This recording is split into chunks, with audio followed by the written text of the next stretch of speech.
A legend is born! Woo, baby. We are. Holy smokes. Dude. What just happened today?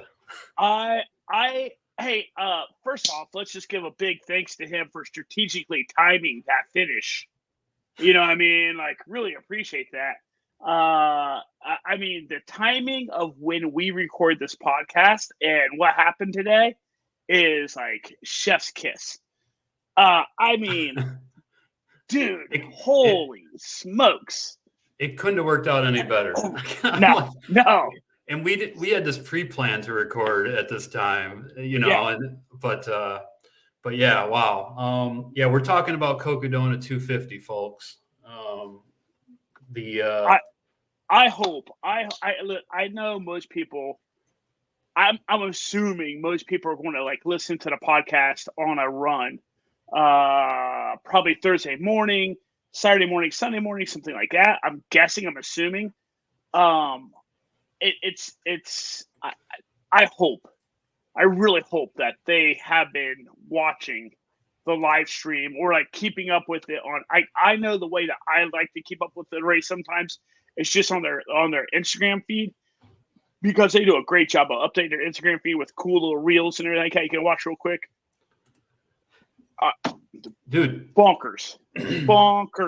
Speaking of updating Instagram feeds during the race, which that's kind of a crazy concept to me, but Andrew Glaze has been like stringing together like these multi-segmented stories and like updating all the time. It's like, it's pretty impressive that he can do that. Like, I don't know. But it's the ability to stay like, I mean, I've been a fanboy of his for a little while now. Like, I remember finding him early. Yeah, like, you did. You sent me a TikTok. I was like, I don't know if I like this dude yet. And I'm like, I remember sending him to a couple other people like, hey, yo, douche or cool? You know what I mean? Like, where are we talking about right here? Like, where's this guy at? Right. And so it was like, oh, no, this guy, we were like, oh, no, wait, this is kind of cool. And so, anyways, all this time of watching him, I think the thing that has always really kind of stuck out to me, and maybe this is something against me, or maybe it's something, his ability, when he's like, whew, really going through it, really in a hurt locker. Yeah. But he's still able to like be mentally present in that. And like, it might be like, maybe he's not really in a hurt locker at that point. And maybe when he is, we're not seeing it on the Instagram. But I know when I'm in a hurt locker, there is no like, hey, really in a hurt locker here. I know. No. Like when don't talk to me when I'm in the hurt locker. Listen, just let me go out to pasture to die. I mean, I am battling demons over here. Leave me alone. Right? Leave me alone. Exactly. Oh, that's awesome. But well, let's break this down. And you know, the race is by far not over. There's no. Like only 2 people have finished. I don't think Arland's finished yet. I'm gonna refresh the tracker here. Yeah, Arland still has about 4 miles, less than 4 miles to go. So he'll be done by the time we finish this, probably. Oh yeah, yep, for sure. It looks like unless something really crazy happens, that he's gonna get third. But let's break down what we know. What we know so far. Here's what we know so far. Here's where we're at so far. So the race started Monday morning, and the live stream also started Monday morning. And there was like every time I would check in on the live stream throughout the day, it was always around 2,000 people watching. So I was just thinking to myself, that's 2,000 people not getting anything done at work. I tried myself to tune in and work at the same time. No bueno. I had to turn it off to get some work done in time. So And then okay, so Monday starts, and their temperatures this year were not as crazy hot in that first 37-mile section as they normally are. You know, I think they had temperatures like in the 60s, maybe low 70s. So I think that really helped what we're about to reveal in a minute. But yeah, so the temperatures were fairly mild. I mean, that sun is still going to be blazing. It's Arizona, for God's sake. You know? Yeah. But I did notice most of the runners were doing a good job of like covering themselves, you know, with big hats or those sun shirts. You know, I think that's the name of the game now, is just keep that sun off your skin. I've found that out myself. But anyway, so Joe McConaughey, String Bean was in the lead from the beginning, and he was doing really well. Like all throughout Monday, he was in the lead. Well, when we woke up Tuesday morning, Jeff Browning had taken over the lead at night. So something happened throughout the night. We later find out this is what happened. Joe McConaughey, String Bean, he stops to take a break on the trail. I don't know if he took a dirt nap or what he did, but he stopped and took a break. And this is at night, right? So it's dark out. After his break, he gets up, continues on. Only problem is he was continuing on in the wrong direction. Yeah. He was going back the way he came. So many moons ago. So first off, like there's a couple of wild thoughts in my head. Is my first thought is this: how, like, I feel like he must have been at a trail intersection, right? And went not back literally against the grain, because like, how was he that far ahead of everybody that he didn't bump into like second plate? You know what I mean? Like, no, because he did. He did, and that's when he turned around. Is that what happened? Yeah, he was 30 minutes ahead of Bronco. And so Billy. he probably ran 15 minutes back that way, and Bronco's like, 30, you know what I mean? Like 30 minutes back. And then when he ran into Bronco, he's like, oh crap. Yeah. Hey man, I think you're going the wrong way. Yeah. But so here's what I was going to say, and this goes back to like, I think, you know, yeah, when I did Tahoe 200, right, and like listen, even then, and like I don't know what I ran, like I think I ran it like the second or third year as in existence or something like that. I think I don't 100% know, but I remember then, like, Candace being pretty adamant at the pre-race about, do not take dirt naps. Don't effing do it. Get to your crew, get to an aid station, do it then. Mm-hmm. And then, like, as adamant as she was about don't do it, she also then talked out of her side of her mouth, like, but if you do, you know what I mean? Yeah. Like, point your sticks. Like, you have your sticks, point the direction you're going to go. Yep. You know what I mean? And like, she was like, uber, like, but like, I'm not like, they must have said it 100 times. Don't take the dirt nap. Don't do it. Struggle until you get to the aid station. And like at Tahoe, they have like, there's only certain aid stations you're even allowed to nap at Tahoe. Yeah. And so, but she was like, don't effing do it. Oh, by the way, if you're going to do it though, like, put the sticks in the way. And so it just sucks. Like, you feel really bad for String Bean. You know what I mean? Like, totally. Such a dumb mistake. I don't even want to call it a dumb mistake. Yeah. Such an unfortunate mistake. You know what I mean? Yeah, like, it really sucks. Kind of one of those things that happens, and it's bad luck. It's why we do it, though, right? It's why you don't That's why you keep going, man. Like, to Bronco Billy, and well, we're gonna find out everyone else's credit. It's why you keep going. Like, you don't stop. Right. So I've heard that as well. That if you're gonna take a dirt nap, you point your poles, if you have them with you, whatever, in the direction that you're going.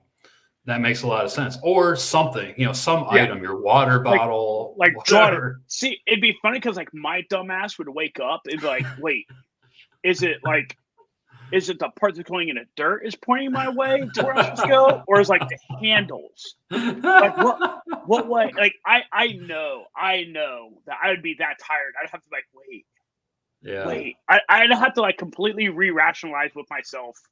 And then I draw something in dirt. Wait, did I draw the way that I was supposed to go or the way I came from? Like I'd be so confused. So anyways, don't nap. If anyone on here is saying do a 200 or 100 or anything else, just don't nap until you get to an aid station. Just don't do it. It is high risk, high reward, though. I mean, it is. I saw a couple people napping on the trail at Fat Dog, and at a race like Fat Dog, when you could be up against it with time, it's like if you don't set an alarm clock, you could like shoot yourself in the foot. I had to wake one guy up, and he was mad that I woke him up. But I was like, dude, dude, I know where I'm at. I finished with 5 minutes to spare, and I don't remember him passing me at all. So I went down. Talk about so I'm not fast enough to nap during 100 milers, right? Like that's like I just can't. Yeah, me neither. I remember going down and pacing Steve Hanna's at Cruel Jewel.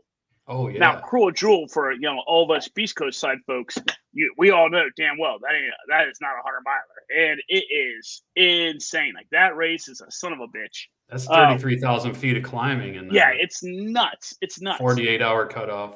Yeah, but out there they have like a cabin. It's like a shelter thingamabobby, a pavilion. And they have a back room you can sleep in. Now, what sucks is that back room is right up against the kitchen in the aid station. It's loud as shit. And so I remember it was me, Steve. Steve was running it. Mike Smuds? Whoever paced it with us, with me. We had our own alarm clock set to make sure we went back and woke up Steve. Yeah. But even that one, though, I mean, like you're right. You have got to have something set ready to go. But anyway, we digress. Like it really sucks for the most I've laid down in any race was it was 10 minutes at Fat Dog and it was 10 minutes at Mohican. Yeah, 10 minutes of laying down and couldn't even go to sleep. Just laying there really helped. But anyways, let's continue on with Cocodona here. So String Bean loses the lead Monday night. Bronco Billy is just in straight command after that. He just held the lead, and String Bean was within 3 miles of him at one point, and then String Bean kind of fell back, and then Geraldus Sabertus from Alaska, he keeps it within 3 to 5 miles of Jeff Browning for a long time. And Arland Glick is just maybe 2 miles behind Geraldus. Yeah. And it stayed that way for a long, long time. Well, at mile, I think mile 200 to 240 or something I don't know, something like that. Geraldus makes up 45 minutes of time on Bronco Billy, and he's literally within a half mile when they get Bronco Billy's going up that Mount Eldon climb. And for those of you not familiar with Cocodona, it finishes in Flagstaff, and it's total of 250 miles. And Mount Eldon is the last climb in the race. So, and it's steep going up that backside of Eldon. So it's a 1.5 mile climb with 1,500 feet of gain. So it's 1,000 feet a mile. And Bronco Billy, Jeff Browning, he's going up that climb, and they have the live stream camera right behind him the whole climb. I mean, it was incredible. And here that Geraldus is he's hungry, man. He's like on the hunt, and he's just gaining little. Well, Jeff Browning got up to the top of that climb, got to the Mount Eldon aid station. He had 8 miles and a 2,000-foot descent to go to the finish. And he just put some Coke in his water bottles and like took off. And he was running out of there. And I'm like, oh, he's got this. Jeff Browning has got this. Like the way he looked when he left out of the aid station, I'm like, he was like moving. And it was like maybe 15 minutes later when Geraldus got to that aid station. And I'm like, the way Jeff was moving, and there's a 15-minute gap here, like there's no way Geraldus is going to catch him. So then and it is all downhill, man, and it's not technical at all. And 5 miles down that hill, they come out into this like park, and that's where the next cameras were. So nobody really knew what was going on in that 5 miles. And then they had like the drone shot at that park. And then there's a runner and his pacer. And at first the commentators were like, oh, that's Jeff Browning. That's his lean. That's his white shirt, whatever. And as the drone got closer, they were like, wait, what? No, it's Geraldus. It's Geraldus Severus. Like, he must have been cooking on that downhill. I mean, he had to be laying down like 7.5 minute miles, dude, to catch Bronco. Had to. Yeah. And I guess, and we don't know what point he passed Jeff Browning, but he did pass him on that 5 mile stretch. And after Jeff got past, he just started walking at that point. He was spent. He ran dude, let me back up. Jeff Browning trained. I mean, just watching his training on social media, I was like, oh my God, this guy is just killing it in his training on the course. So I had no doubt that I thought Jeff Browning was gonna seal the deal. But no, Geraldus and Browning must not have slept hardly at all. He just ran out of steam. He just ran out of steam in that last stretch. While we were recording a little while ago, I was checking out the Cocodona Instagram feed, and it actually showed they had the video of Bronco walking in, and he looked like a bag of chewed up bubble gum, man. My dude, and he was like, cooked. I mean, like that's wild, right? Like, yeah, we've both watched him. We've probably, the vast majority of people listening it, so probably watched him finish a boatload of races. Yeah, and like, I mean, yeah, he looks like a person who just ran 100 miles. I'm telling you, that man looked like another human being. Like it looked like me walking across. You know what I mean? Like he looked rough. But it goes like to what you're saying. Like, he was working his ass off. Because like you had mentioned that he held that lead for a really long time. I feel like I'd seen somewhere he got the lead at like mile 96 and held it all the way through. Like he held it all the way from 96 all the way through the hundreds and didn't give it up until like 220-ish or something like that, I think. And that's when he finally got pulled in. It was I feel like, and I could be wrong about that, but it was. He got the lead. That's when Geraldus started closing the gap around 220. And then probably caught him around 230, 240, right? No, it was in the last like couple miles, 4 miles to go. It was like it's like 244. Let's call it 246 is when he passed him. By any wild chance, while we record, are you also watching the live chat, the live stream right now on YouTube?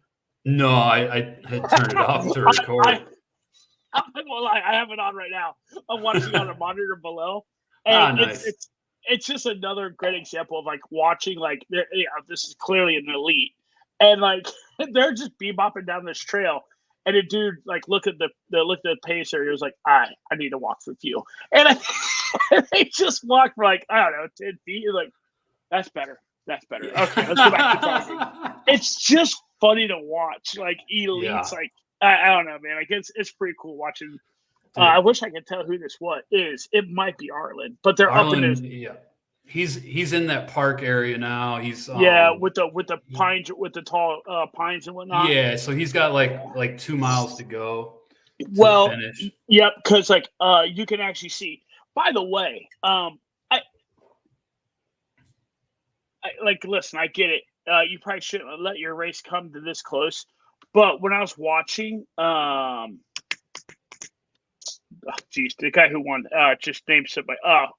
Anyways, Heraldus. Yeah. Heraldus. As a matter of fact, Arlen's getting ready to come to it. They're having to come out. They're at an intersection. This trailhead drops off at a road. Yeah. Could you imagine? Yeah. Could you imagine being like the dead last person up against the clock, and you're like, fucking traffic jam? Well, I mean, like not going to get across because of. They have to follow the traffic laws too. Yeah, it's part of the rules. You get DQ'd if you don't follow the traffic laws. Yeah, and so it's funny. Like you're watching these runners come to this road, and they're standing waiting for traffic. Like it would be heartbreaking to get a DNF because, like, oh man, I hit a red light. What am I going to do? You know what I mean? Like it would suck. Yeah. So so Heraldus passed Bronco Billy probably around mile 246. With 4 miles to go. And he went on to win.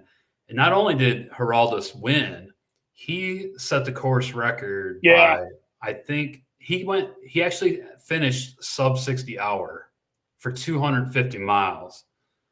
I think it's like 37,000 feet of climbing or something in 250, which I mean, not like extremely crazy, but still, I mean, some pretty technical sections. Sub 60, dude, for 250 mile. Like it's insane. Cocodona. It is just. His course record, I believe, was like 9 hours better than the previous. Michael McKnight actually, he had won last year and he was in this year, but I'm not sure why he wasn't one of the favorites to win. But anyway, I believe he had the previous course record, if I'm not mistaken. Maybe I might be mistaken on that one. But anyways, course record. Jeff Browning's time way better than the course record. Arlen Glick's time's going to be way better than the course record. Joe McConaughey, he's got 11 miles to go, string bean. So he's like starting that climb up Eldon right now. Yep. He's got that big climb. Yep. Whiskey Man, Michael Versteeg, he's at 235. And then we need to talk about the women's race. Holy smokes. So the women's race, Rachel Entrekin, she was dominating early. She just held this lead. It was a steady lead, held it. At some point, I think last night, this is Wednesday right now, so it's probably Tuesday. At some point on Tuesday, Mika Tews, Thews, Mika Tews, passed her and did not let up. Mika just went beast mode. She's still going beast mode. Yeah. She's at mile 227 and a half. And she's in 1, 2, 3, 4, 5. She's in 6th place overall. Yeah. She's well ahead of the next female. I'm scrolling through, and I cannot find the next female. I cannot find the next woman. Manuela Valeska at 207.9. So yeah, I mean, like she's 20 miles ahead of her. Yeah, I mean, like hours. Well, she's 27 miles in front of her. So yeah, I mean, we're probably looking at 20 miles. Yeah. Yeah, we're probably looking at her. We're looking at Mika winning this by 2 hours, probably. Yeah, and Mika, I mean, she'll likely come in under the previous men's course record too. That's absolutely maddening. Yeah, that's awesome. And I think Mika Mika does have previous 200 plus mile experience. I think she's done really well at 200 mile distance. I wanted to check out her ultra sign up actually. But yeah, so Mika just hasn't let up in the women's race, and she's passing dudes like crazy too. Yeah, she's killing it. Yeah, so assuming that nothing crazy goes wrong, she's in pretty good. She's in the driver's seat. We'll say that. Dude, there is there's a couple Ohioans that are like, I mean, I know we keep talking about Arland, but there's also a dude named Brian Pape that's doing pretty well. He's pretty far into it. He's at mile 190, and then oh wow, that's pretty good. Yeah, and then he's at 190, and then I know he's not an Ohioan anymore, but Pete Kostelnick. Troy Allen is also. He's okay. at mile 203 right now. Where is Pete at? Because like Pete again, also Pete was down. Pete was kind of with Andrew Glaze actually, just out there doing TikTok videos and whatnot, hanging out. Oh, here's Pete. I just found him. Yeah, he's at 166. Yeah. Yep. And for those of you we talked about this in our last episode, but Pete was in a pretty serious car accident. Yeah. Was that last year? Yeah, last year either right before or right after. Hardrock or Leadville, one or the other. Yeah, and I didn't know the extent of it, but it didn't really sound good. Like I thought maybe he wasn't even going to run again. So it's really awesome to see Pete in this race. Pete it currently has the Transcon record. Like he has a record for running across the United States, like 46 days, I think. And he's also ran from like Alaska to Key West and all this other stuff. So, and he used to live in Ohio for a minute. But yeah, and he's just a good guy. So it's good to see him out there. Did you hear about this Brody Chisholm? No. 17 years old. Oh, yes. I didn't recognize the name, but yes, actually said 17. I did, yeah. And he's killing it, dude. He's at mile 202.6. It's interesting, right? Like it's weird. I don't know. Like maybe this is just some old man energy. At 17, should you? And I know he's done. Like, he's a through hiker and all this kind of stuff. But it's a weird thing. Like I don't know. Like should you be running this kind of event at 17? Because like still growing. You're still growing. Yeah. Like I've heard things about like, growth plates not being done and stuff like that. You know what I mean? Like I'm aware of a 50K that you and I are kind of very familiar with. telling and granted it wasn't a 17-year-old. I want to say it was a much younger kid. Like it was maybe early teens, mid-teens. Hey, no, we're putting our foot down, saying no to this. Okay. So you know what I mean? Like it's interesting, man. It's a long way, man. Like I don't know. Yeah, and I don't know. I don't really know. But they let him do it, and he's killing it. He's killing it, dude. He's in the top 15? Yeah. I mean, holy crap. Back to the women. The other one that we kind of thought was going to be like a good story to watch, and I had a little bit of like I think she was my sleeper. Oh, I think I had teased this last week of who I thought was going to win. I'm going to go ahead and say it now because I mean, short of something catastrophic happening to a handful of people in front of her, she's not going to win the women's. I had pretty good money banked on Ashley. I would have really bet a lot of money on Ashley Paulson to pull this win out today. I thought the same. I thought the same thing. Just so strong, like just her gym and like I really thought I would have put money on her She You know, had a coming lot of and winning. momentum. She Yeah, had a ton of that, momentum going into this yes. race. So right now, I mean, she is at 183 miles right now, which is absolutely wild to think that, like, homie, you still got just you got 100K to go, basically. You know what I mean? Like, Yeah. Yeah, it looks like so she's in like 6th place or something for the for women, females. Yeah. yeah. Yeah, I thought she was gonna come out swinging at this event, Yeah, but you know, I, 250 miles, man. Anything. I mean, yeah, it's hard. Its strategy is so different too. And this is the longest she's ran. I heard him say it on the live stream earlier. Yeah, Badwater is her longest race before sure. this, I think. So, you know, it's strategy with sleep, you know, like when to sleep. Hmm. And if you're an elite athlete and you're kind of in the top 3, you really got to be careful. Like that's what there was 2 runners. Oh, I think after String being turned around when he got going the wrong way, and him and Bronco Billy were at the same aid station after that.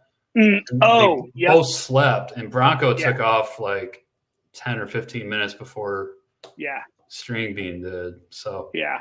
And like you and I have actually talked about this on a different podcast, one of our other episodes, and I can't remember what racer, what runner this was. I was talking about doing this, but he actually admitted like his favorite thing to do is like he'll see like headlamps in front of him, he'll cut his off and yeah. run in the dark and kind of sneak up on people, and then when he gets within striking distance, like bam, hits the light, like, and like blows by people, and he's like it's a psychological game, you know what I mean? Like, Oh yeah, it's a weird, like, I mean, we will never know this feeling, right? But like these are no.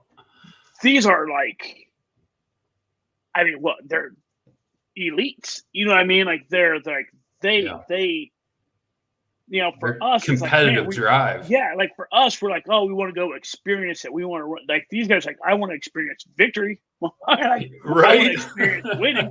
We're just like, no, it's all about the journey. These guys, no, it's about that money. It's about that money and that win and like that, you know. And it's wild. If you go to the live stream right now, Arland is within like a couple miles, like he's within like a mile or so. He's jogging down that last. Yeah, he's jogging down that last sidewalk right now. 248.5. So yeah, he's like within a mile. He's right there. So pretty cool to watch him. And like it just looks effortless. He looks like right now what I look like right now doing my return to run PT sessions. Yeah. Like the way he's like just kind of like do. It's what I look like when I'm allowed to jog for 7 minutes. Like it's like a little stiff, a little ouchy. So pretty funny. Yeah. And one cool thing about the live tracking here, if you can look at the screen I'm sharing, let me blow it up a little bit. They have the state flags next to people. And I think that's kind of cool. Like I know that Jamil, with his vision for Cocodona, is to kind of make it like UTMB, where, you know, the runners come out of the mountains into towns, and you know, and at UTMB they always have the country flag next to the runners, and for Cocodona, a lot of the runners are from the United States, so they have the individual state flags, which is really cool. And I love that that's his vision, because I think, like, you know, when you're in Europe, right, and everyone's like, oh, you're from you've not traveled. Like, listen, man, like for you to go from England to like Croatia is like me going from DC to like Chicago or some crazy shit. You know what I mean? Right. Like, exactly. It's not different the same. scale.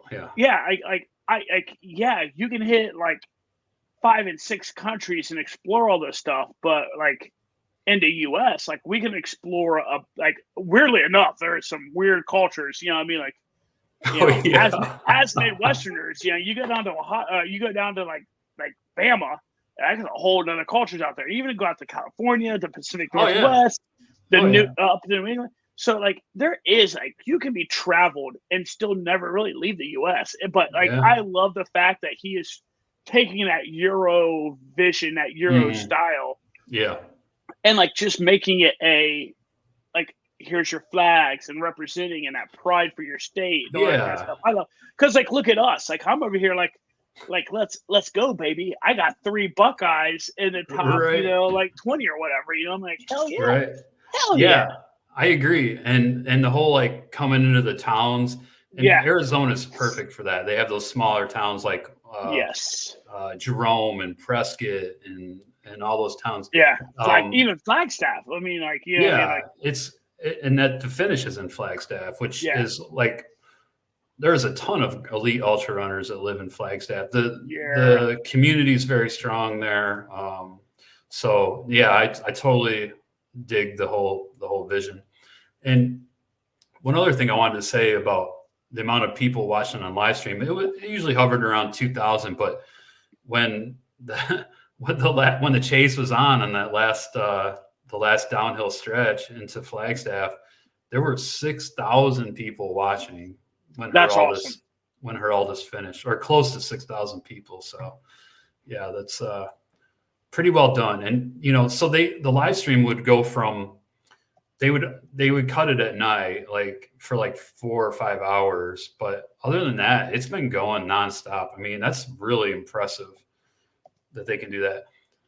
AJW was, I don't know if he was just delirious from being up late or if he had some beers or what, but like last night he was just like, he was in a true form, man. Like, there it is. Funny. We got a podium finish for Arland Glick, baby. Third place. Go Ohio. Let's go. Very nice, Arland. Congrats. That's cool. Arland ran a steady race. I will say that. Yes. Like he was just steady the whole time. Like he was hovering right around third, fourth place. He was running with Versteeg for a while. And he just kept a steady race. Oh, there was this cool thing too. Like his parents surprised him. I don't know if you saw that. Yes, that was awesome. Yeah. Like, and they caught that on the live stream. Yes. I know he has a very strong, like, family ties. Like his sisters always crew for him. And yeah. So. I mean this in the nicest way. It's not hard to pick out Arland's crew either. Not hard. They're Mennonites, and they have hold a true. certain dress. They have the hair thing, like I don't want to be disrespectful, but they have like the little white hair thing, and like the long dresses, the black socks. Like, although something else that they all are wearing that's interesting is the Kraft. Kraft is Arland Glick's sponsor. Yeah. Not Kraft, not like Kraft macaroni and cheese. Like Kraft, Craft. Listen, Arland hit it big time when Kraft makes denim dresses for the women. Right, like come up with. I don't know. I wonder if the Mennonites are allowed. Like, I wonder what the rules are for the women in the dresses. Like, if Kraft's like, hey, here's denim dresses for you.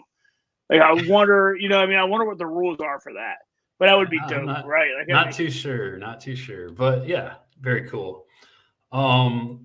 Okay, so that I think. Oh, they're on. There they are right now. Oh, I guess you don't have to be. Because she's in striped dress. But there they are. Like his wife and his the family's all on video right now on the live stream. That's awesome. Yeah, that is cool. I love me some Arland, man. What a good man. I mean, he's top notch dude. I mean, just a good old boy, Ohio. Just Yeah. Super nice guy. So it looks like Chad Trumbo had dropped pretty Yeah. early. He was the other Ohio runner that we were following. And Liz Canty is, I think Liz was still in it. Yeah. Probably not having the race she was hoping for, but anyway, so stay tuned, and for the women's first place finisher, which, like I said, if nothing goes wrong, looks like it's going to be Mika Twos. She's having a hell of a race.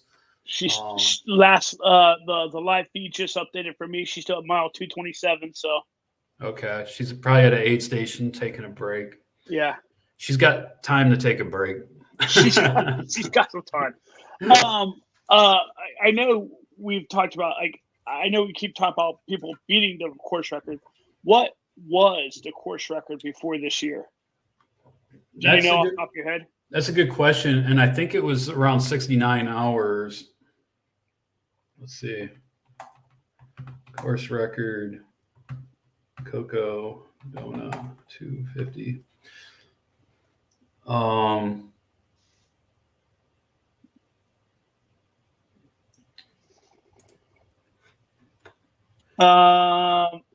Before I see a 65. It was 65:39. McKnight last year. Yep, Michael McKnight. So. Oh wait, no. Oh wait, no. 20. Wait, what? Hold on. No. 22. String bean. Yeah. 59:28. I thought there hadn't been a sub 60 finish up until this year. There wasn't. I don't know what's that. Oh, is that the old course? I don't know. Yeah, I think that was the old course. Because they were saying on the live stream that 69:41, Michael McKnight was the record. And that's in 23. That was just last year. Yeah, so they did a complete change of the course, from my understanding. So maybe that has something to do with it. Yeah. I mean, dude, 69 hours was your previous course record on this course. Yeah. And like you said, I mean, like, that being said, Mika, she's sitting out there. What's her actual time right now? She has about 22 miles to go. And I don't know. Oh, the clock is at 2 days, 14 hours. So 48 plus 14. 62 something. So wait, is that 62? Yeah, 62 something. Right? I don't know. That's a lot of math. 62 something. So 62, you're right. Yeah. So she has like 7 hours to get 22 miles. 22. She can do it. I'd be led to believe she can do that, because like you and I've discussed this kind of already. That's a net downhill, kind of from where she has one more big climb, I believe, but then it's downhill. So, and it's 7 hours. I mean, you know what I'm saying? Like, this is a person can probably run. I mean, granted, without having 200 plus miles on her legs, I'm assuming like this a person can run a marathon in 3 hours on a bad day. You know what I mean? So yeah, she's just got that climb up Eldon. That's going to be the crux of it. But if she's got any legs left after Eldon, it's 9 miles pretty much downhill, 2,000 feet drop. Yeah. We have best. Oh, go ahead. I was just say one last thing about Geraldus that we wanted to let everybody know is that he's from Alaska. He's also signed up for 3 more 200-mile plus races this year. Yeah. So yeah, he's signed up for the Triple Crown, or what would used to be referred to as like the it's Candace's races. It's Candace's Triple Crown. It's Tahoe Moab. 200, Moab 200, and Bigfoot. And I kind of like fallen out of the Candace 200 loop. Like, everyone talks about Tahoe, And like you kind of hear people talk about Moab. The one that people have, like I had kind of sort of forgot about, and people just don't talk about enough, is the Bigfoot one. Yeah. And what's crazy is the Bigfoot one is the one that no one talks about, and it's the hardest of the three, supposedly. It's definitely the hardest. It is a motherfucker. Like it's crazy. It's net downhill. Is it? Yeah. Wow. Yeah. It is point to point. Yeah. It's point to point. And it's net downhill, but it is. But it's a ton of climbing, though. I think it's still a ton of climbing. You're just like very technical. Super technical. In super remote Washington. Well, is it Washington or Oregon? In my mind, I was thinking Oregon, but yeah, it's remote. Pretty sure it's Washington. It's remote PNW. Let's give it that. That's right. That's right. It is not. I tell you what, you're not doing. You're not just like closing your eyes and jogging down a buffed out trail. You will bust your ass. Like that thing is gnarly. So it starts at Mount St. Helens in the Cascade Range of Washington, and it finishes in Randall, Washington. Okay. Yeah, brutal. That race is just insane. Yeah, it's amazing. It's a tough one. 45,563 feet of gain and 46,880 of loss. So it's a net downhill of about 1,300 feet, but that's a lot of climbing. A lot of climbing. But yeah, anywho, I am. I mean, like it's hard to wrap your head around. Yeah. Here's what I don't like. Well, I guess I do have this pulled up right here because I didn't even think about looking at this. Like we're looking at. I'm just looking really quickly at Tahoe, just to see who else is in Tahoe with him. Now, what is super cool is obviously Heraldus is the number one dude listed on there. And I think you've looked at it already too. You know who the number 2 person on that Tahoe 200 entry list is? Oh, yeah. Mika. Dude, so like Tahoe 200 is going to be dope this year. Wow. And she's won it before, I believe. She has 3 finishes there, yeah. But like you scroll down and like she won Bigfoot. Like she's a monster, dude. Like Mika is. She was third at Cocodona in last year. She won Tahoe 200 in 2022. She won Cloud Splitter in Virginia, Cloud Splitter 100, tough race. She won Bigfoot 200 in 2021. Yeah, she's no stranger to the 200 plus mile distance. Now, so scrolling real quick down through the Tahoe entry list. I mean, and this is sort of by rank, right? Yeah. McKnight is there, so McKnight will be there. So that could be a good race, right? Like, can McKnight, get some payback for today? Right. But I mean, aside from that, man, like I'm not seeing anyone. Claire Banworth. Yeah. I'm not She's seeing really anyone tough. that's really going to give. I don't know. I just don't. I don't see it. I don't know who's unless someone jumps on there and gives him a run for his money. You know what I mean? Like I don't know who's going to do it. Yeah, I agree. I mean, he's going to be in the driver's seat. Yeah. Depending on how well he recovers from Cocodona, but honestly, he looked pretty good. Like kind of wild, right? Yeah. So Tahoe is June 14th. So it's in about 5 weeks. So I guess that's enough time to recover. All right. I'm looking at Bigfoot.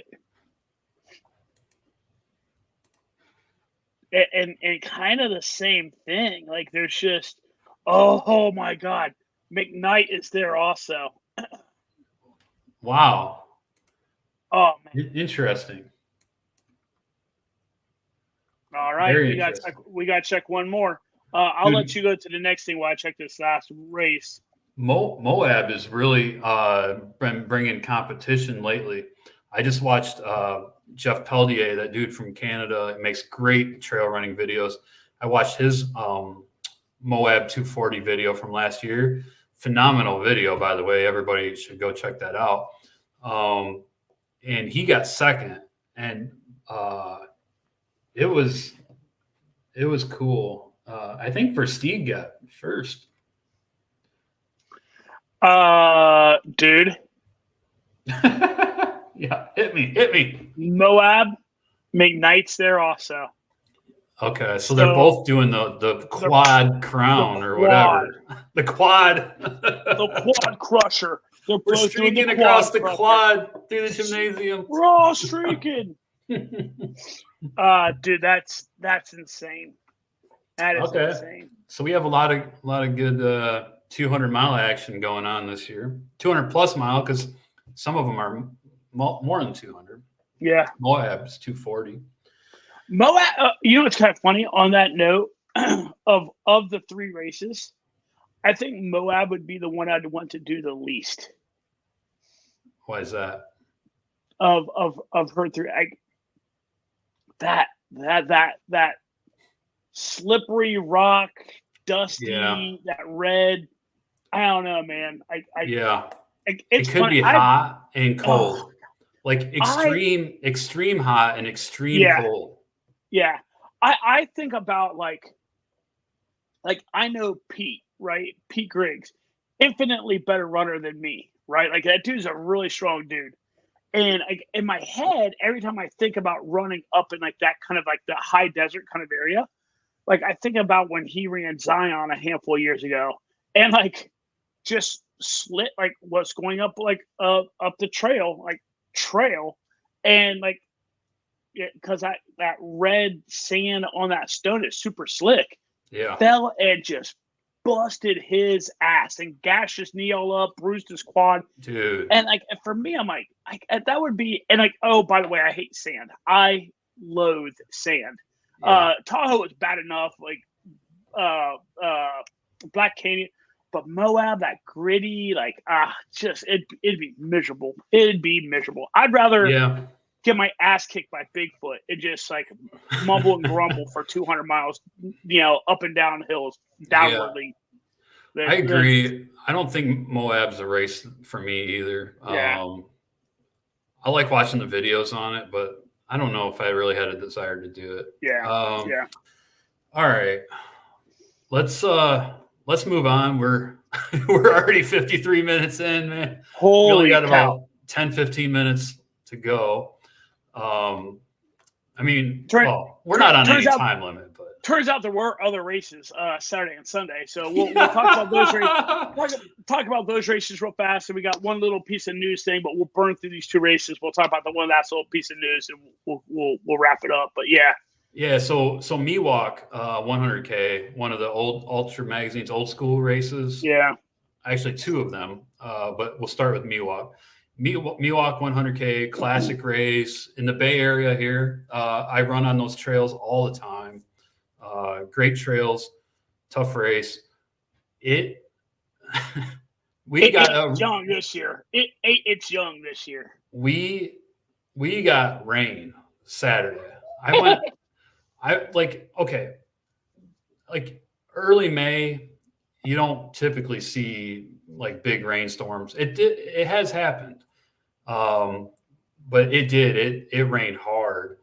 85 people didn't even start Miwok. 117 didn't finish. And 252 did finish. So, God, dude, like it's like I don't know what the regular DNS and DNF rate is for Miwok. I don't know. I would anecdotally assume that the DNS is not 85, right? Like that. Oh no, it's a lottery, nuts. Dude. It's a lottery race. Yeah, so you would never do that. Like it's nuts. I will say it is kind of funny because when I saw this on the sheet to talk about today, I will say I did immediately, and I know it's kind of apples it might be oranges to tangerines. It's not the exact. But like when I came out to run muck with you, Yeah. Mm-hmm. I was kind of surprised by like how affected people were by the cool drizzly morning that morning. Like I think it's just a different like that Bay Area, man. You're just always used to that nice weather, and so when it's pretty crappy, you're shook to the core. Rather, Yeah, and like we do. for us dumb Midwesterners, we're like, oh look, it's drizzling. Okay, here we go. You know what I mean? Like, Yeah. I mean, but we do get a lot of rain in, January, February. yeah. It usually starts tapering off by March.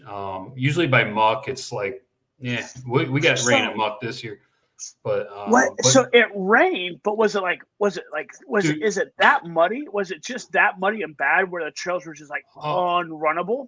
I don't know how the trails were here, but during muck, it did downpour, and the trails were like soupier and muddier than I've ever seen them. So Miwok, I can imagine it was just as bad, if not worse. Because let me tell you this, Sean and Ram and I went for a run at Mount Diablo, which is in the East Bay on Saturday, and we started out just before the rain started.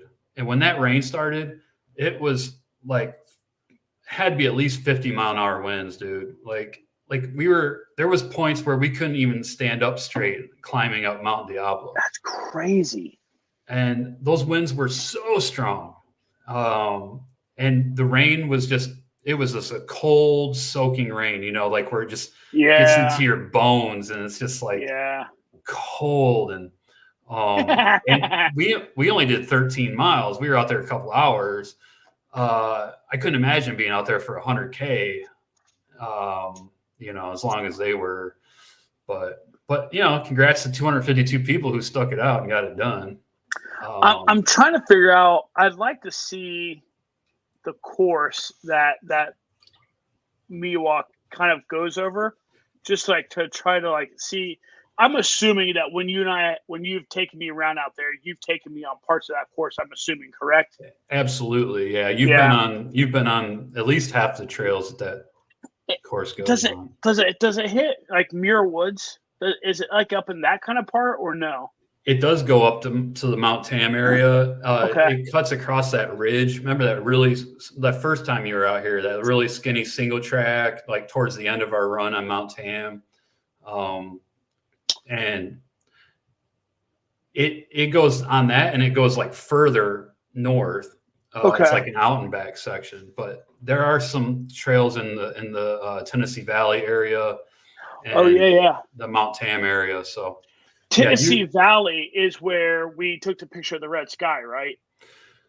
Yes. That's where we did our run. Yeah, It was Red Sky Day. Yeah, dude. Listen. My idea of heaven is just Tennessee Valley trails. Oh yeah, I'm like, what are we doing? Like, this is amazing. I feel stupid lucky that that's a 15-minute drive away. Like I always tell people, like, if you really wanted to, you could leave your house and like jog to it, and then hit that, and then run back, and like have a nice little like 20-mile run day, probably. Oh, I've done that several times. Yeah. Just run across the bridge, run around the headlands, Tennessee Valley. Yep. I love, it's great. But yeah, Miwok. Miwok, it's a fast course because the downhills are nice and everything, but it's still got 11,500 feet of climb, and it's a 15.5-hour cutoff for 100K. Wait, is that Stinson? Does it start at Stinson? Yes. Look at me recognizing spots on the map. I'm looking at their little flyover. I'm like, wait a second, I know where. That's Stinson. Stinson Beach. It ends in Stinson Beach. Does it start there too? It may. I think it does. Yes, it does. Okay. So it actually goes Stinson, and it looks like it goes reverse muck, and it heads back down toward Tam, over Tam, down to what would that be? The Marin, and then down to Tennessee, and then doubles back, and then it goes and then north past Stinson. there's an out and back Yes, on the along that ridge. Bolinas Ridge Trail, and then it goes down Matt Davis to finish, which is we finished going down Matt Davis Trail when you were out here. I like that out and back that it does. It goes out that ridge, drops down. Yeah, up the back. I know that's this cruel and unusual punishment. There's an aid station. It looks like there's an aid station at the bottom of that. Like, hey, good job. That's a steep downhill right there too. Yeah. I love it. Anyway, hey, how's your quads feel? Okay, great. Now your glutes are gonna be screaming too. Back up you go. Right. And then back down. All right. I gotta try to get into this race, man. I gotta try to get into this. 15 and a half hour cutoff, man. Like I was questioning it myself. Like, I don't know, like 15 and a half. Yeah. For 100K. I'm like, at Black Canyon, I went over that. You know what I mean? Like, oh, what I was like, Black Canyon. I was like 17. I think I did Black Canyon then. Yeah, I was like 1540 something. Oh wait, maybe if you're 1540, maybe maybe I was a scooch over 16. 16. I was somewhere between 16 and 17. Also, I was feeling really sorry for myself that day. I couldn't stop pooping. So maybe I mean. Also maybe I don't do water crossings, and then like, I'm not going to change my socks. Maybe I also don't do that during this race. You know, crazy ideas. Yeah, there was three pretty huge rivers one river that we crossed three times. Yeah. I'm like, Strolling Jim was the other old school ultra, 40-mile road race in Tennessee, Rolling Hills, Tennessee. Or actually, I didn't even say the winner of Miwok. Robert Russell won 9 hours 6 minutes. Lindsay Dwyer, who's a pretty famous name. Known name in the ultra running community. 10 hours 44 minutes. One for the women. Miller Groom won Strolling Jim 40 in 4 hours 45 minutes, and Caitlin Jones first for the ladies 5 hours 31 minutes. I know it's a road race. Listen, I get it. It's a road race. But 4:45 for a 40-miler, it's just absolutely effing ridiculous. Like, yeah, I mean, it's a couple thousand feet of climbing, too. Those rolling hills. And it's Tennessee in the first weekend of May. Like, that can be a sticky son of a – like, that can be hot and humid, boy. Yeah. Like that is blistering. 4:45. And then really quickly, there was this low key 50K in Pine, Arizona, called the Pine Trail Run, and Jessica's cousin Joe and his wife Deborah ran with a friend of ours who's pretty famous in the Barkley community, Frozen Ed Furtaw, who's a friend of Joe and Deborah's. And I also befriended him through Joe and Deborah. But, Ed he's in his 70s. And Deborah was running her first 50K at that race. So, and they all finished. So that was cool. I wanted to give a shout out to Joe and Deborah and Frozen Ed. LazCon update. There really hasn't been any update. Yeah. Nothing, dude. The last thing I see is May. Oh wait. Proof of life. Thanks, Harvey. Dude, that's what. See, I'm telling you, this is prime recording time. 43 minutes ago. Proof of life. Thanks, Harvey. Well, I don't see it though.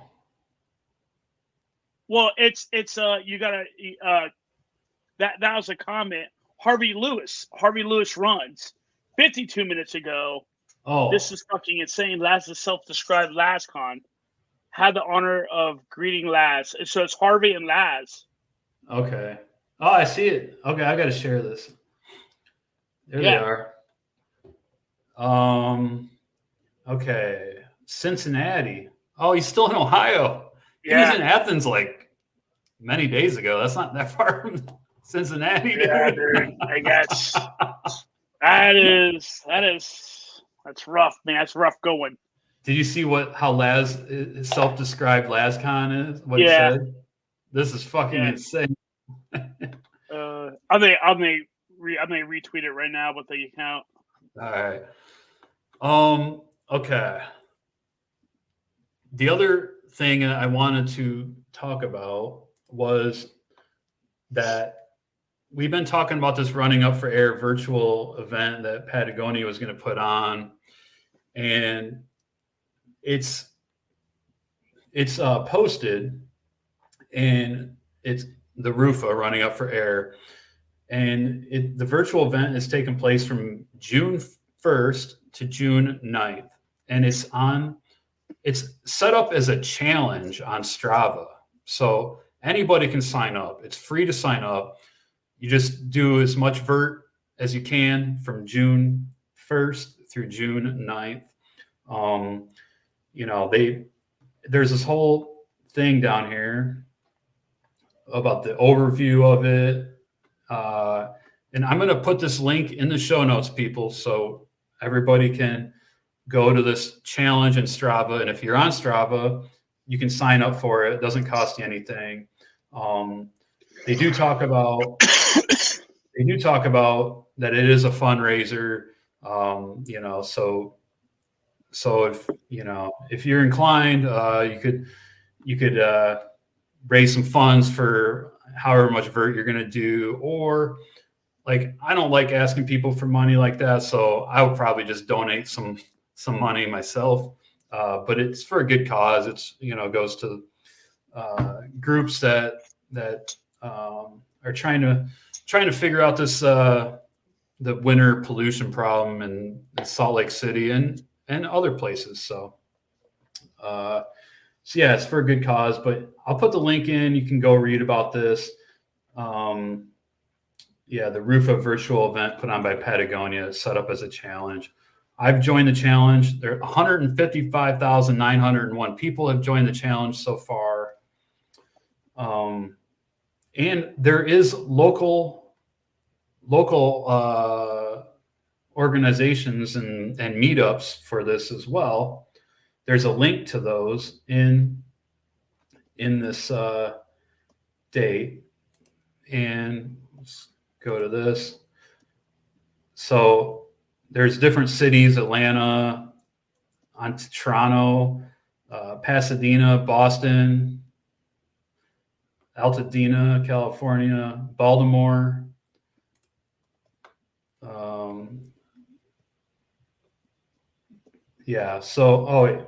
So anyways, Chicago.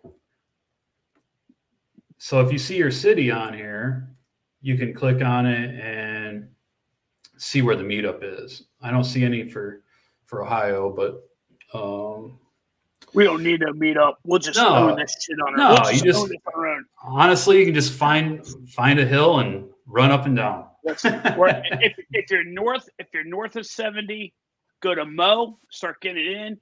If you're south of 70, get yourself to Sugarloaf and start getting it in there. We'll go. That's what we'll do. We'll just rack up our miles on one of those two. Yeah. One of those two spots. Say Sugarloaf. From the sounds of it, that's some good vert. Dude, we will sidebar this and talk about Sugarloaf. It is okay. Yeah, son of a bitch. I think it's gnarly. Let's talk about that when we get closer to the event, June 1st. And also, I want to let everybody know that I started a club on Strava for our listeners, the Ultra Running News Network Club. I will invite people that I'm friends with, but if you're not friends with me on Strava, then you can search for the Ultra Running News Network Club and join up. You can hit me up with a follow too, if you want, Jamie Farley. And so looks like we have a couple of people already. Mr. Pete Griggs, Miss Catherine Wells. Yeah. And Troy Windsor. He's a friend in Oakland, ultra runner, great guy. So hit us up on the Ultra Running News Network Strava Club. And I'm also going to I did add a club event or not a club event. I added my own challenge. So if you're friends, we can do the vert challenge just to keep track of our listeners and everything from the same time as the virtual event. But more on that, we'll talk about this more when in the next couple of weeks. But I just wanted to get the stage set for the Rufa virtual event. See how much vert everybody can do. I still haven't picked out my hill yet, but you got some options. Yeah, I'm thinking Mount Tam. But I don't know yet. I don't know yet. We'll see. Okay. Next up, Hardrock qualifiers. Okay, I wanted to make sure we get this story in. Hardrock is phasing out grindstone. Not sure why.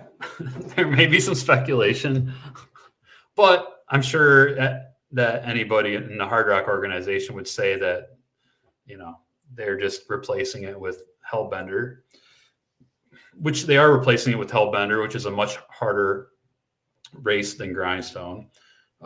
Grindstone this year is still a Hardrock qualifier, but after this year, it's not. And starting this year, Hellbender, which I think Hellbender is like next week or in 2 weeks. It's coming up, I feel like, yeah. That's in Asheville, North Carolina. Very tough race. Yeah. And then Mount Fuji was a Hardrock qualifier, but going forward, they're not going to be a qualifier anymore. This was the last year that they're a qualifier. Actually, I don't know if this year even.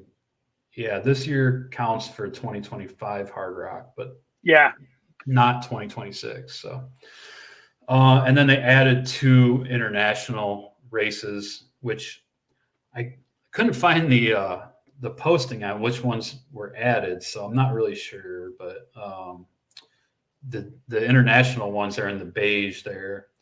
I think I don't know. 2 international races were added. Anyway, the big story for the American folks listening is that Grindstone being replaced with Hellbender. At least they're keeping it out a race on the East Coast. Glad to hear that. Okay. Let's see. It's already past time. Let's just run through these real quick. Two things. One, MK Sullivan, who got the golden ticket at Canyons, one of the 2 golden tickets for the females, passed on her golden ticket. So it's going down to the 4th place female. Because if you remember, first place was Katie Scheid, who already had an entry into Western States because she was 2nd last year. She had top 10. But MK, I think, got 2nd. And yeah, she's foregoing the golden ticket because she said that she knows she's capable of getting it and she knows she could have did better. But she also knows that 8 weeks is not that long of a time to train for her first 100 miler. She has some she'll have some FOMO on race day, but she's not ready to emotionally endure the next 60K beyond the 100K. So kudos to her. Yeah, kudos to her for making that decision and not just running it just to do it. Somebody else will get a chance. It's being offered to the 4th place person, female Kareth Arnold. I'm not sure if that was accepted or not. And there was a lot of comments saying that Canyons shouldn't be a golden ticket race because it's too close to Western States. I disagree with that because to me, a lot of people that are running Western States use Canyons 100K as a training run. Yeah. Wait, they're saying too close. Like too close in what way? Geographically, too close is like in time. Oh. Like not enough time to recover. But that's ridiculous because it's literally 8 weeks out. Yeah. People use it for a training run, and it's Yeah. on the Western States course. So it's been a while since I've looked, and like I have it right here. As a matter of fact, as we all know, the Bible of ultra running. That's right. Ryan Powell. Yeah. When you're doing a 100-mile training plan, doesn't it call for like a 50-miler? A 50-miler, yeah. Yeah, just a handful of weeks out. So, right. What's 100K, right? Like, yeah, no, yeah, I disagree with those comments. Yeah, that's wild. That's a weird. Yeah, I disagree with that too. There's, like Adam Peterman won Canyon's 100K to get his golden ticket 2 years ago, and he went on to win Western States that same year. So, I don't buy it. Anyway, so the gold ticket was turned down. And the last story of the night, a very cool story. This guy, Bo Palander, was the first person over the age of 80, first person over the age of 80 to cover 100 miles in 24 hours at the Swedish 24-hour championship. So, again, aspirations, man. To be 80 and run 100 miles, period, in any amount of time is just awesome. Beyond my wildest dreams to be able to do that when I'm 80, let alone this guy laying down a sub 24-hour 100. I'm just trying to do a 100-miler while I'm 47. You know what I mean? Damn. I'm just trying to get myself back to that. I think it's nuts. Yeah, and there he is. Looks like he's chugging a beer. Looks as happy as can be, man. Yeah, there he is carrying his country flag. Super cool. Congrats to Bo Palander. Just an inspiration to us all. For sure. All right. Well, we can save other stuff for future episodes. It's been fun. Talking about Cocodona. It's like, what a great race. The live streams are at a whole new level now. And they've been talking on the live stream about all the other live streams that they're doing this year, because they're really expanding beyond their own races. They're doing Ouray, they're Western States. They're doing all these different races. So it's an exciting time in ultra running. And listen, like you and I must be getting into a little bit of a disruptor kind of thing, because sounds like we're a little bit of a threat. It sounds like, and there's people resurrecting stuff. They're like, "Yo, this Rutherford and Farley, it's John and Farley out here with this Ultra Running News Network. Like they're disruptors. We got to get back in the game." So, I'm not saying that we caused it, but I'm just saying pretty coincidental. You know what I mean? Like, there's another news story that hasn't, or a news ultra running news show that hasn't been on for quite some time now. And you know what? In all fairness, it's a great news show, and it's really cool. It's really well done. It was part of my inspiration for starting. Starting this with you is that news show wasn't on anymore, and I'm like, that was such a great thing, So and there's enough room for everybody, right? Like, there's enough pie and cake to go around for everybody. So if it gets resurrected, kudos. Who knows? Like maybe he reaches out and is like, yo, Farley, Rutherford, like let's go, let's team up. And like, slide me a couple, we'll see that contract, but we can talk. That's right. That's right. If some FU money's offered, that brings up one more thing, and I know we're way over. So if you're still listening, kudos if you're still here. Like this is a long run. Here. I just want to go where we're at with our podcast. Our our podcast competition on downloads.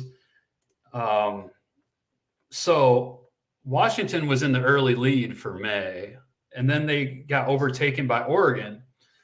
And Ohio, I couldn't figure out why they were lagging behind, but they stepped it up in the last couple of days. And Ohio's in the lead with 14 downloads for May, Oregon with 12, Washington with 10. So Pacific Northwest is showing up strong. And then we have California with 4, Colorado 3, North Carolina 2, New York 2, Virginia 2, Florida 1, Minnesota, Nebraska, Nevada, Tennessee, Texas, all with 1. So listen, it's a close race. Hey, just like Cocodona. Us Ohioans, we understand it's not about that training run you did in the first week. It's about how you ended the race. So it's like Geraldus. We're not worried about Oregon and Washington jumping out there. Like, oh, look at us. We did this amazing training run. Like, no, like that's cool. We're going to show you how to run the race now. I got that stamina, and we'll finish it out strong. So Johnny's shooting his shot here. Come on, other states. Come on, let's go, Oregon, Washington. Tell your friends. Let's go. California, where are you at? I live in California. Come on, peeps. You got to talk it up a little bit more when you're out there cruising around them buffed out trails. That's right. Let's go. All right. Cool. Well, thanks everyone for tuning in. Do you have anything else, Johnny? I don't. Been a great episode. I love the live races when they're going on. So, we'll be able to next week when we hop on, we'll definitely be able to talk about Mika and her finish and how strong it was. But we'll have to wait until next week for that. That's right. All right. Peace out, everyone. Cool. Have a good one.